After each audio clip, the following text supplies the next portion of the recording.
day to all of you. Our topic for today is about water cycle. But before we go on to our discussion, first let's have our objectives.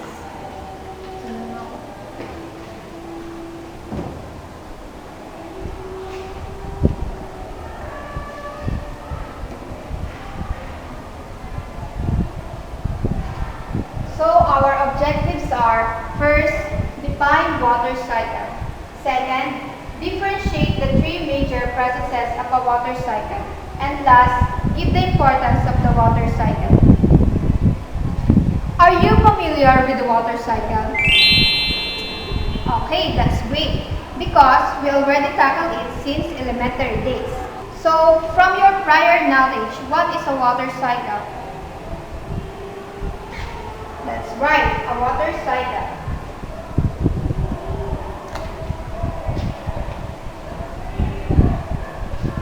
So, a water cycle describes how water is exchanged through Earth's land, ocean, and atmosphere.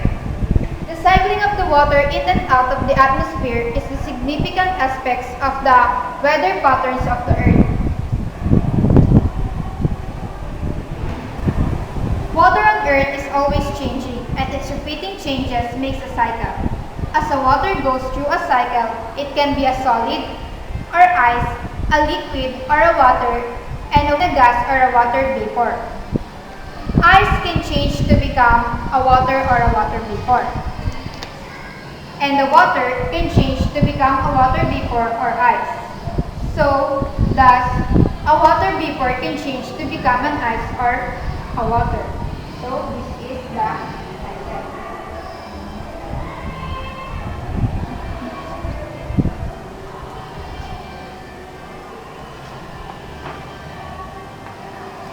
And for the summary of our cycle, this is the illustration.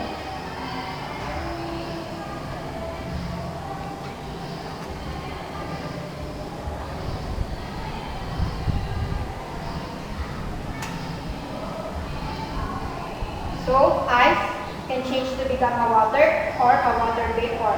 A water can change to become an ice or a water vapor. And a water vapor can change to become an ice or a water. And its changes is just repeating. So now, what do you call to the process when the water vapor changes into a liquid? That's right, that is the condensation. But before that, how about the process where the liquid changes to a gas? Correct. It is evaporation. So, evaporation.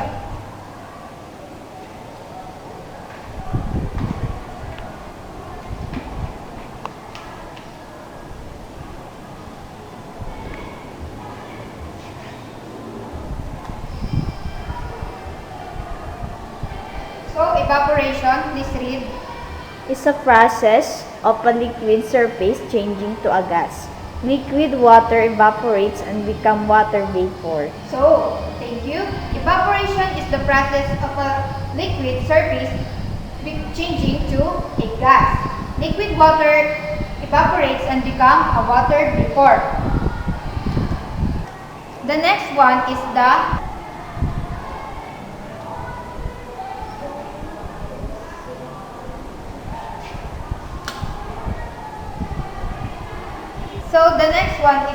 condensation. Please read. Is the process of a gas changing to a liquid. Water vapor in the atmosphere condenses and becomes liquid, So, influenced by sun. Thank you. So, condensation is the process where the gas changing into a liquid. If the heat is taken away from the water vapor, it condenses, and that is what we call condensation. Or when the water vapor in the air gets cold, it changes back into a liquid, forming clouds. And lastly is the precipitation.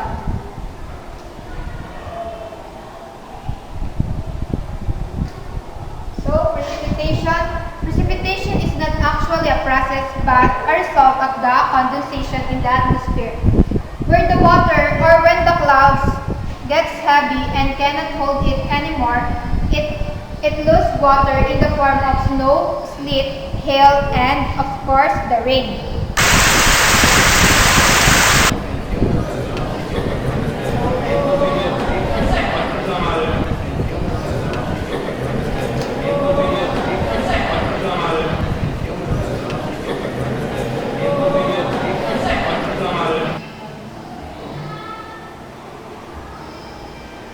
So this is the process of the water cycle: evaporation, condensation, and precipitation.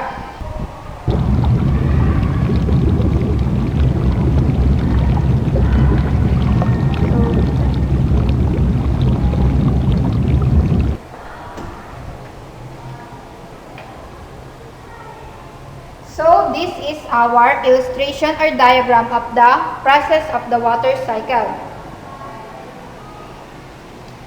First, we have the evaporation, going to condensation, and then the precipitation, just like what I said earlier.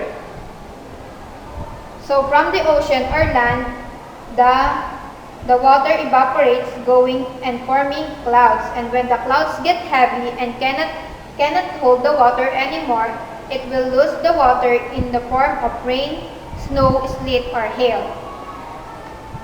So that is the process or the three major processes of the water cycle. So now, did you understand the three major processes of a water cycle? Okay, that's great. So thus, a water cycle is also called hydrologic cycle, where in this cycle, the waters from the ocean, lakes, rivers, and swamps, even the plants and even you, can turn into a water vapor. Water vapor condenses into a million tiny droplets, forming clouds. And these clouds lose their water as a rain or snow, sleet, and hail, which is called precipitation.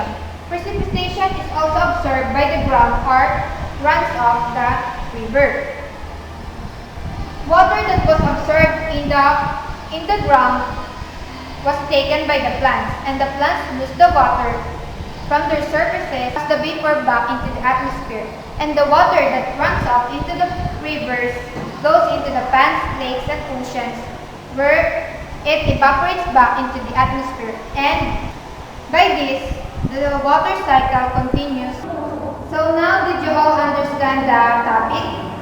Yes, ma'am. So again, who can define water cycle? Water cycle describes how water is exchanged through Earth's land, ocean, and atmosphere. The cycling of water in and out of the atmosphere is significant aspects of weather patterns on Earth. So, thank you. That's right. Now, who can differentiate the three major processes of a water cycle? The three major processes of a water cycle is the cycle is the precipitation, condensation, and evaporation. Okay. And thus, please give the importance of the water cycle. Water cycle is most important component of ecosystem. Of all living organisms needs water to grow and survive. Okay, that's right. Because we all know that water is very important to the living organisms, especially to human. Because without water, we cannot survive in this earth. So, that's all for today. Goodbye and thank you.